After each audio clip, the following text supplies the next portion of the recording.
What's happening, everyone? Nicky Hawkins here, West Ham Fan TV, the morning after the game before West Ham won, Brighton won last night. I'm sick of Brighton, to be quite honest with you.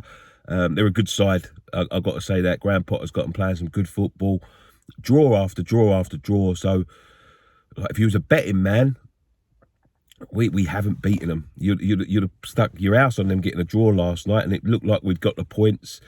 I don't think we played particularly well, if I'm honest with you. I thought we was pretty lacklustre. We've been a lot better this season. This was a pretty poor performance, but it looked like we'd just done enough to secure the points until a sensational goal. You've got to say, you've got to give him, you know, his credit, a sensational goal. But the concerning thing for me about this game is, you know, I'm not too concerned about dropping points, because if you look at the fixtures that we've had Wolves, City, Liverpool, Brighton. Now, Brighton, you'd stick down as a draw. You'd say you'd lose to City and Liverpool, but we beat Liverpool. And you say you could have got a point against Wolves, maybe a win there. So we're about where we expected to be with this run of fixtures. But with Chelsea coming up, it's not particularly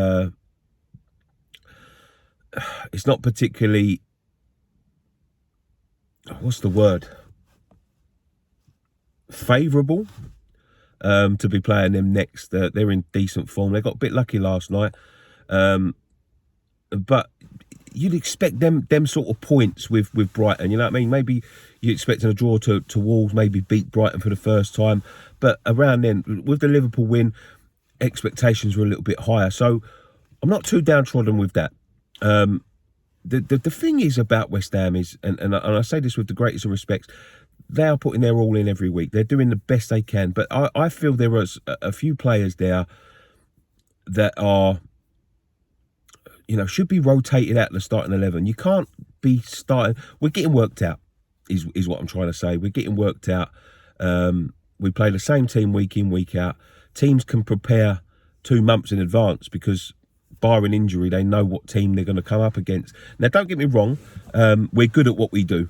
Ogbonna's injury has hampered our progress defensively. I thought we was very solid. Zuma and Ogbonna was a brilliant partnership. Dawson's come in. We've been a little bit shaky in defence in the last few games. There's 3 of the 4 goals that we've conceded. I think were poor defensive goals, really. And we're conceding quite a few chances. Like last night, you'll see last night we conceded quite a few chances. People harp on about we could have had chances to win the game.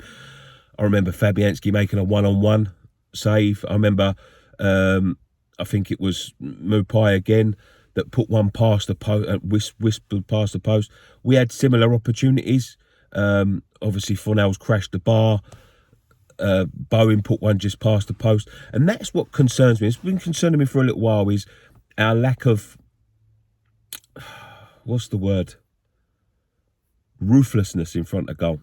Now, I love Mikel Antonio, don't get me wrong, and I think he's done a stellar job, but he does not bring the same sort of intelligence and positioning as a proper striker, because he's learning to play there now and late on in the day. And he's, don't get me wrong, he's come on leaps and bounds, but there are still times when you have to have someone there that knows how to poach a goal. He drifts too wide for me, drifts too wide.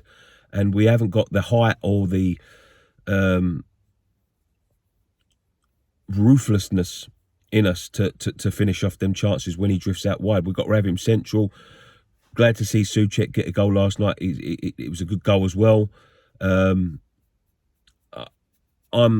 very aggrieved with the offside decision, because I don't believe it's offside. I don't. It's a funny one, because the strike comes in and Antonio is not interfering with play whatsoever. It then, for me, this is a second phase of play. It then drops to Duffy's legs.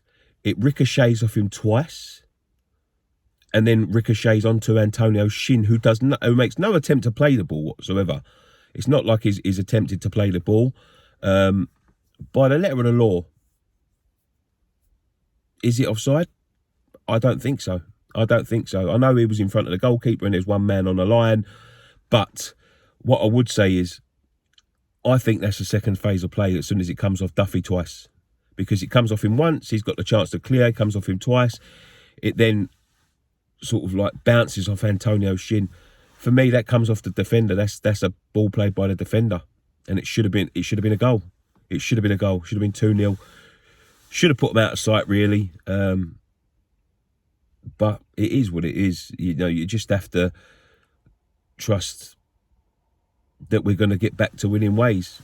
We're lacking a bit of leadership with the omission of Ogbonna. Maybe it's time for Diop to come in. It's certainly time for Lanzini to come in, because, again, Benrahma was decision-making poor. Bowen's decision-making at times.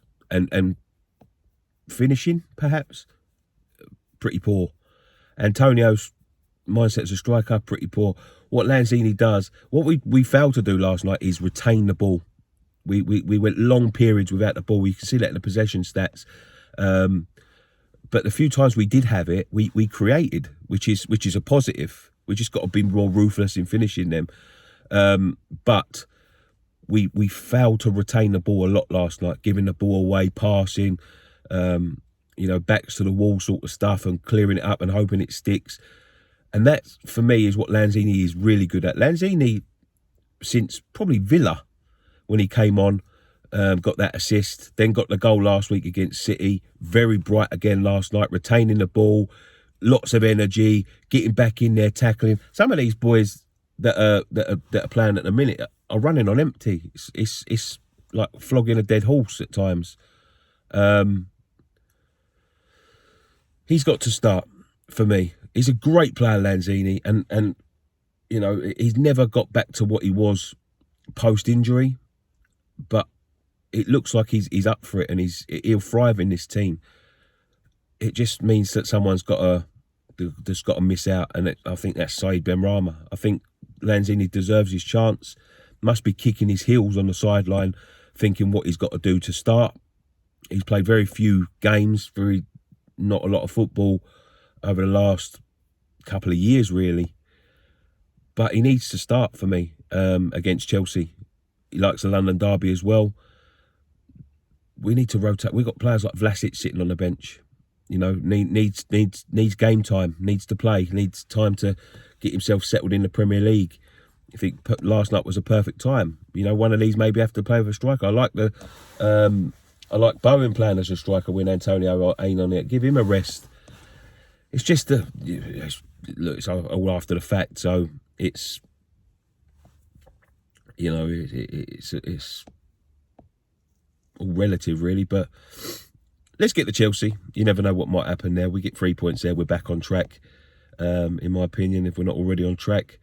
And hopefully Arsenal lose tonight. We stay in that top four, and we've got away with one if they do. So let's see how it goes. But it is what it is. We have to trudge on.